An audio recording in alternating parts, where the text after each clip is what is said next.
So good morning guys, at ngayon pupunta kami ng hospital, last check up ni Lenlen. So samahan nyo kami. Let's go! Falling into love hurts just as much as falling out of it, but I'll scrape my knees and scar my shins. I hope you never doubted that I'm down for you. Wanna hit the town, make it loud, be a clown for you, or maybe we could be a Romeo and Juliet, except without the age difference, and we can forget the death, cause this is love at first sight. Higit ba? May pasok na In case na mga ang anak na si Len. Ako na. Pinigilan ko lang sa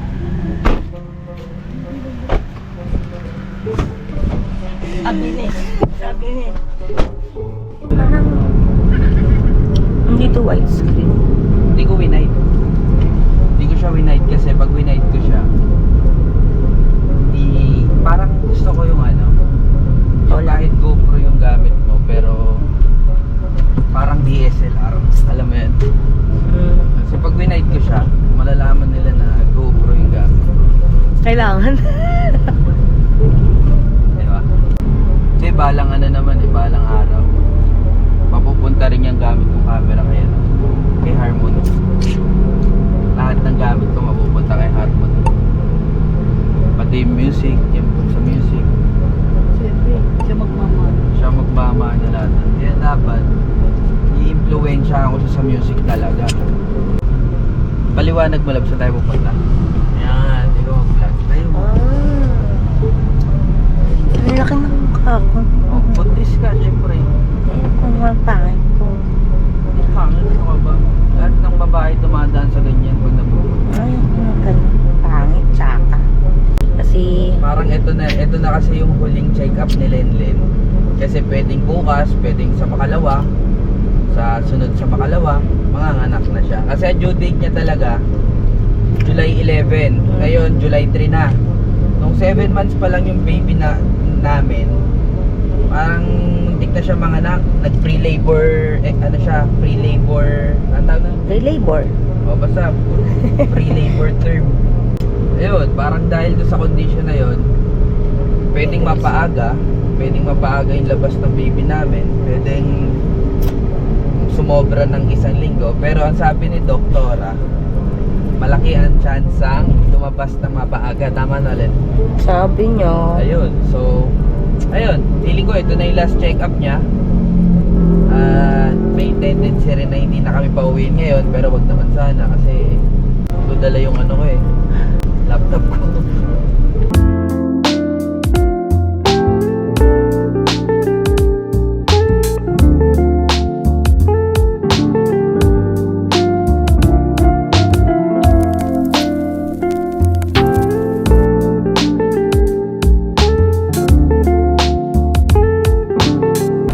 So nandito na kami ngayon sa Asian Hospital. Kapag park ng maayos at asikasuhin na dapat asikasuhin. At yun nga pala, Len, paano yung ano? Yata, ano yung cash stop? So let's go!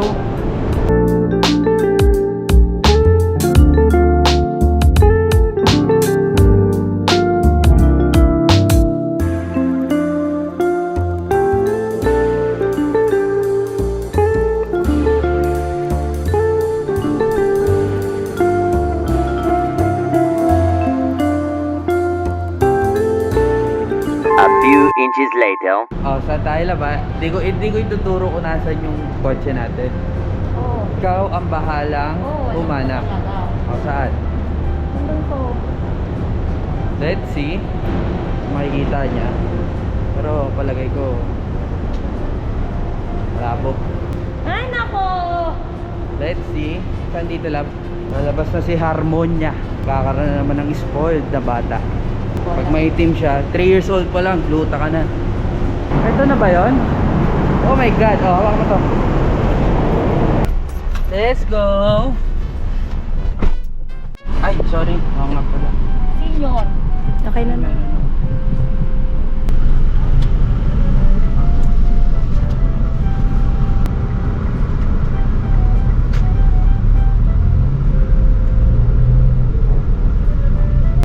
Hour later.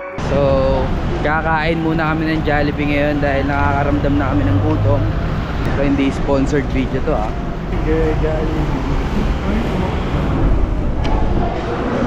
Ito na ba order ka?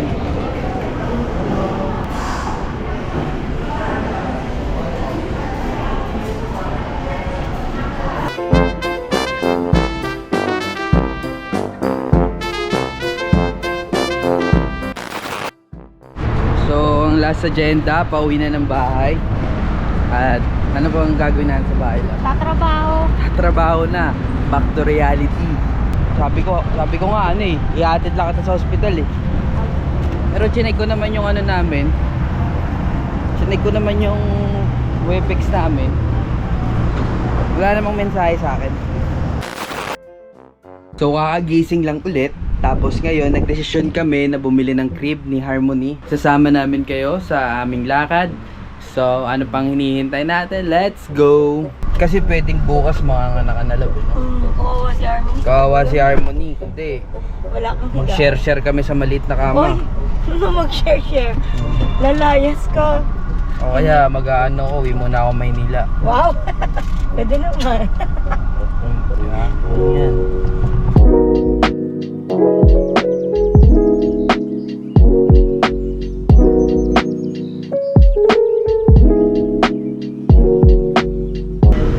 Ay puta. Tas gawa ka na rin ng YouTube channel mo. Pare, tawag ako sa'yo ah. Magkano lang kami dito ha. Peace out, peace out. Sige, okay lang. po ba siya? Yun nga po eh, yung inisip ko ba. Isa lang naman po eh. Okay na yung lab. Okay na yun. Nakasalakan na yung ano nyo, malikot na, tanggalin nyo yun. Yung alin dyan? Ba't saan po dito? Yung baby, may isip na. Ito. Ah, natatanggal po yun? Oo, sipotin nyo na lang ng screw. Okay. Tapos tago nyo lang. Tapos ibaba ng ganito? I-steady mo na ng ganito. Patulog. Okay po, okay po. Kasi alam mo naman yung mga bata ngayon, matalino na. Tama. Sir, thank you po.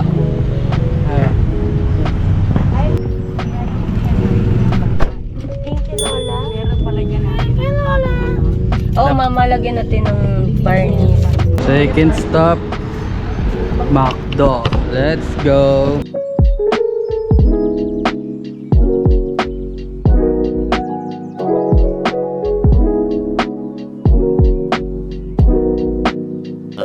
Uwi na tayo, lab. Uwi na tayo. Good morning everyone. Ngayon ay anong oras na ba? 5:13 AM at sumasakit na yung tiyan ng aking misis kaya pupunta na kami sa hospital. Palagay ko ito na yun, manganganak na siya ngayon and I'm so excited. At dito sa journey namin na to, isasama namin kayo, i-vlog ko lahat, isasama ko sa video lahat ng mangyayari, pero lang doon sa operating, sa pag-ooperation ng ano, ng panganganak. I mean, ano pa hinihintay mo? Tara na. Gamit check, yung laptop, damit ko, camera, DSLR, tsaka yung kay baby. Yes. So, nandito na ako ngayon sa parking at binaba ako si Mrs. doon sa may ano bang tawag doon? Emergency! O, natatarantagan to pala ang pakiramdam kapag ka ano. Ganito pala pakiramdam kapag ka yung tipong manganganak na ang iyong misis. Nakakataranta. Hindi ko alam kung anong gagawin ko. Wala pa akong dinalang gamit at as of now. Let's go! Dito na ako ngayon sa elevator. Basta isasama ko kayo guys. This is my outfit for today. Sabi ng doktor, for admission na si Mrs.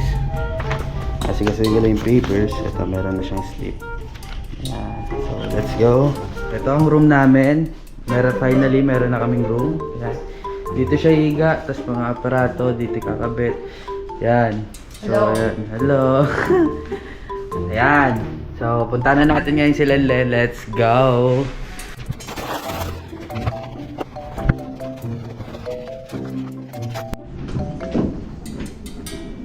Hello, love. Bagay ba sa akin maging nurse? I'm not sure. Dito siya nakahiga. Dito minamonitor yung baby. Heartbeat ni baby. Yan, dito muna siya habang nag-labor siya. Kasi kailangan i-monitor yung heartbeat ni baby at yung heartbeat ni Mrs. So, abangan nyo. Abangan nyo.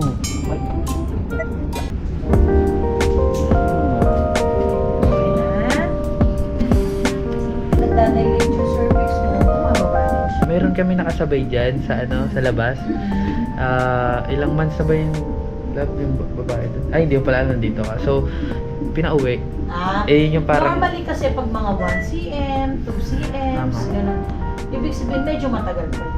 It takes mga days pa, mga 2-3 days, ganyan.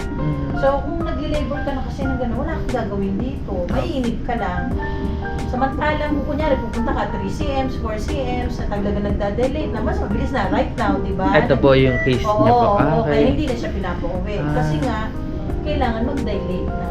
Di ba? Mag-aalauna na. Tomorrow. Habang naghihintay tayo ng pagle-labor nila. Yes po, rinig po. Ayun nga.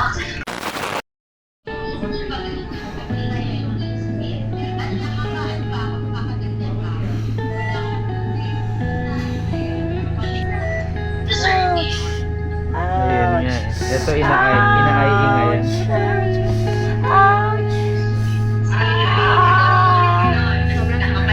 Yes po. Dito mga anak si Lenden. Kamusta ka, lab? Nag-chill. So, ayun yung nangyayari. Hindi niya na nagagalaw yung paa niya because of the anesthesia. Lab, excited ka na? Gano'n ka ka-excited? Sobra lang hirap. Time check. Ano bang oras na ngayon? Tingnan natin.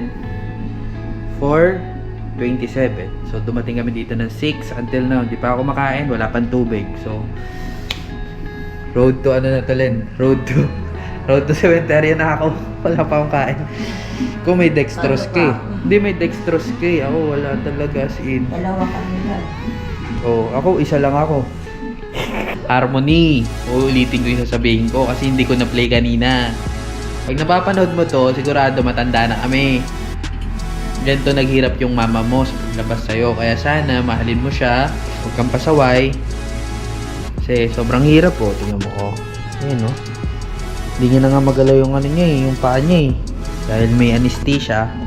May magigets mo yun pagtanda mo, Harmony. Kaya sana be good girl hanggang paglaki mo. Isipin mo yung sacrifices ng pag-birth sa'yo ng mama mo. So, ako kasi chill lang ako sa Gedli eh. Alam mo na. Maganda to, panoorin mo to. Dapat kasama mo kami parehas. Para may alam mo yun, may kukwento namin sa'yo detail mismo. Alright? Alright?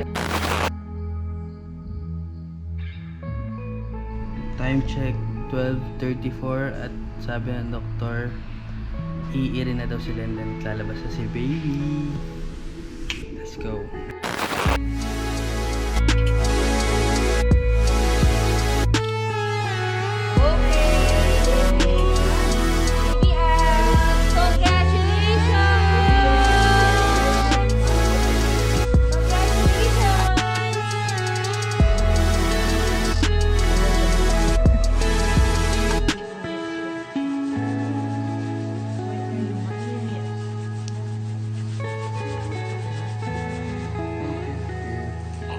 Good job, good job. Good job, good job. Ayun na, umiyak na siya. Ayun pala.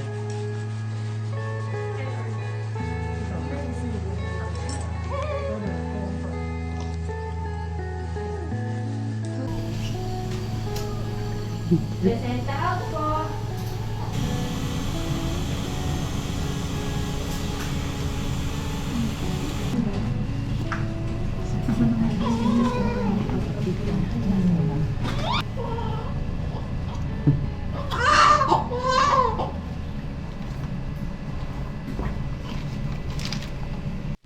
Yeah.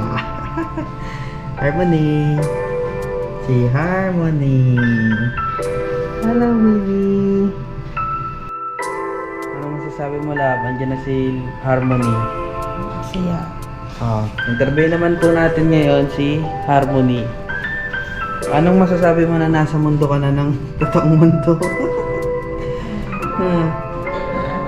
Ang saya ko po kasi ang pogi ng tatay ko. Uy, grabe ka naman. Grabe ka naman, Harmony. Tomorrow.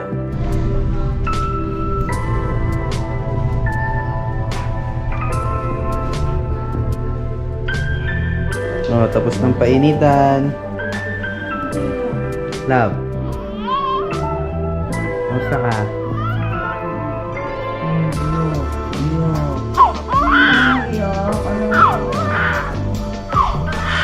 Si Arlong.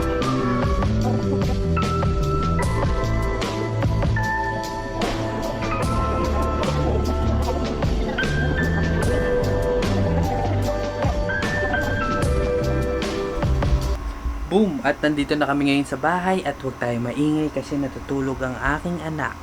And this is the first day na matutulog siya sa aming kwarto. So dito ko natatapusin yung vlog. Sana kahit sobrang short lang neto na entertain ko kayo kahit paano, napakita ko kung paano nalabas yung baby namin. So hanggang dito na lang at salamat sa mga sumusuporta pa rin sa amin. Marami pa akong paparating, maging active na ako sa vlog tsaka sa music. Abangan nyo, marami akong paparating. Ayun, dun lang. At bago matapos tong vlog ko, mag-iiwan lang ako ng kasabihang lagi mong tatandaan na ang bawat tuldok ay pwede pang dugtungan. Hanggang dun na lang. Paalam. Peace!